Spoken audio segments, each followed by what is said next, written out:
बदल या निवडणुकीमध्ये मी विजयी व्हावा म्हणून राष्ट्रवादी काँग्रेस पक्षाचे सर्व कार्यकर्ते, भारतीय जनता पक्षाचे सर्व कार्यकर्ते, शिवसेना शिंदे गटाचे सर्व कार्यकर्ते, आरपीआयचे कार्यकर्ते, मुन्ना माडिक युवा शक्तीचे कार्यकर्ते यांनी हाडाची काढा रक्ताचं पाणी केलं आणि जीवाचं रान करून मला या निवडणुकीमध्ये विजयी व्हावा म्हणून जे परिश्रम घेतला त्याबद्दल तमाम या सर्व प्रमुख कार्यकर्त्यांचेही मी मनपूर्वक धन्यवाद मानतो, त्यांचे आभार मानतो। म्हणून या निवडणुकीच्या निमित्ताने माझ्यावर सगळ्यांना आपण सर्वांनी प्रचंड विश्वास व्यक्त केला। या निवडणुकीच्या निमित्ताने मी जी आश्वासनं दिलेली होती आणि मी गेल्या 15 वर्षामध्ये या विभागामध्ये केलेलं काम असेल या सर्वांवर भरभरून तुम्ही आशीर्वाद दिला आणि मला मोठं मताधिक्य आपण दिलं। म्हणून अनेक कार्यकर्ते मला विचारायचे, मला प्रसार माध्यम विचारायची, राज्यातले सगळे माणसं विचारायचे की मुश्रीफ साहेब हे कसं होऊ शकतं, एक अल्पसंख्याक कार्यकर्ता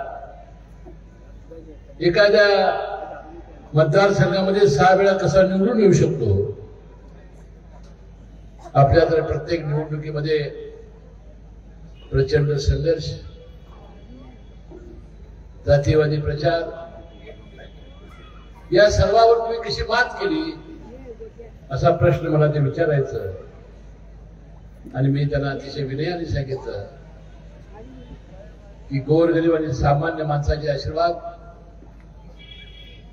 नीती आणि परमेश्वराचा आशीर्वाद, रुग्णांची मी केलेली सेवा आणि बंधुभगिनींनो या 3 गोष्टी जोपर्यंत माझ्या पाठीमागे आहेत त्यासाठी माझा कुणी पराभव करणारी शक्ती आजपर्यंत जन्माला आलेली नाही, उद्या येणार। जनतेचा आशीर्वाद याची फार मोठी आवश्यकता या लोकशाहीमध्ये असते। लोकांचा विश्वास संपादन करणं आणि प्रत्येक माणसाला वाटलं पाहिजे की हा आपला माणूस आहे, आपल्या हक्काचा माणूस आहे, आपल्या आडीला नडीला, आपल्या कुठल्याही समस्या असतील, अडचणी असतील त्याला तो धावून येईल, आपल्या मागे खंबीरपणाने उभं राहील, आपला मुलगा आणि भाऊ म्हणून तो कधी रात्री बेरात्री माझी दखल घेईल असा विश्वास लोकांना वाटण्याची आवश्यकता आहे। त्याच वेळा बंधुभगिनी चमत्कार घडू शकतात। त्याचा उल्लेख मगाशी बकीरे सरांनी काही केला। बंधुनो तुम्ही मला 6 वेळा आमदार केलंच, परंतु जिल्ह्यातलं एक रेकॉर्ड ब्रेक काम आपण केलं। दत्तापाना कुंभार 6 वेळा निवडून आले होते, त्यांनी 8 निवडणुका लढवल्या होत्या, मी 7 लढवल्या आणि सलग 6 वेळा आपण मला निवडून दिलं। मंत्रिपदात त्यांनी आतापर्यंत मी 19 वर्ष मंत्रिपद मिळालेलं आहे। अपेक्षा करू की पुढच्याही काळात मला मंत्रिपद मिळेल आणि हे रेकॉर्ड आपण पूर्णपणानं भविष्यामध्ये पुरी तोडणार नाही अशा प्रकारचं रेकॉर्ड तुमच्या सर्वांच्या सहकार्यानं, तुमच्या आशीर्वादानं मी करेन एवढा विश्वास आहे मी निमित्ताने व्यक्त करतो।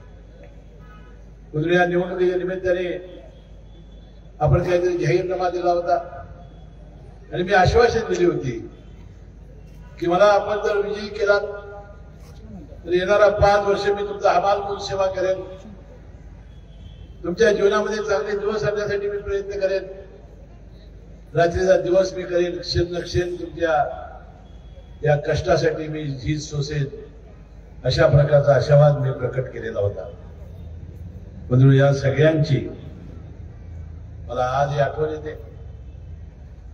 मी जी आश्वासन दिली होती गेल्या 5 वर्षामध्ये 130 कोटीला निधी या गडिंग्लज नगरपालिकेला देऊन आपल्या या नगरपालिकेच्या विकासामध्ये फार मोठं सहकार्य करण्याचा मी प्रयत्न केला, माझं कर्तव्य होतं ते। म्हणून येणाऱ्या 5 वर्षामध्ये मी तुम्हाला वचन देतो की गडिंग्लज शहर हे राज्याच्या नकाशावर 1 नंबरचं शहर केल्याशिवाय मी राहणार नाही। आपल्यामध्ये असलेल्या 2-3 उणीवा की या शहरामध्ये आणि या परिसरामध्ये असलेले बेरोजगार या तरुणांना या MIDC मध्ये मोठे मोठे उद्योगांना नवीन उद्योगांची उभारणी करणार आणि या बेरोजगारांना काम देण्याचं काम मला येत्या 5 वर्षामध्ये मी फार कष्टपूर्वक करीन. दुसरं एक वचन मी तुम्हाला दिलं होतं की नगरपालिकेची हद्दवाढ झाली, आरक्षणाचा अजून DP प्लॅन तयार झाला नाही. या शहरामध्ये अनेक नागरिक असे आहेत की ज्यांना स्वतःची हक्काची घरं नाहीत, हक्काचं छत त्यांना नाही, अनेक वर्ष भाड्याच्या घरात राहत आहेत, अनेकाचे कुटुंब विस्तारित झालेले आहेत, घराघरामध्ये कापड्याच्या पडद्या लावून ते राज्याचं रक्षण करतायत. मी वचन दिलं होतं शासकीय जमीन जरी नाही मिळाली तर माझ्या फाउंडेशनच्या वतीनं मी जमीन घेऊन या शहरामध्ये 3000 मी घरं बांधून देईन, अशा प्रकारचं वचन मी दिलेलं आहे. बंधूंनो, हे शहर हे फुटबॉलचं शहर म्हणून ओळखलं जातं. वाटतंय आपल्या देशामध्ये पश्चिम बंगाल, गोवा, आपलं कोल्हापूर शहर, त्यानंतर गडिंग्लज फुटबॉलचं अतिशय प्रेम असलेली शहर आहे. म्हणून जिल्हा परिषदेच्या जागेमध्ये जे आम्ही स्टेडियम उभा करतोय, येणाऱ्या 5 वर्षात फुटबॉलचं असं स्टेडियम उभा करू की या राज्यातलं पहिलं फुटबॉलचं स्टेडियम असं असेल की जे सगळे बघायला येतील अशा प्रकारचं. म्हणून मी परवा तुम्हाला सांगितलं होतं की आपलं 100 कॉटचं हॉस्पिटल माझे नेते कैलासवासी बाबासाहेब कुपेकरांनी स्थापना केली.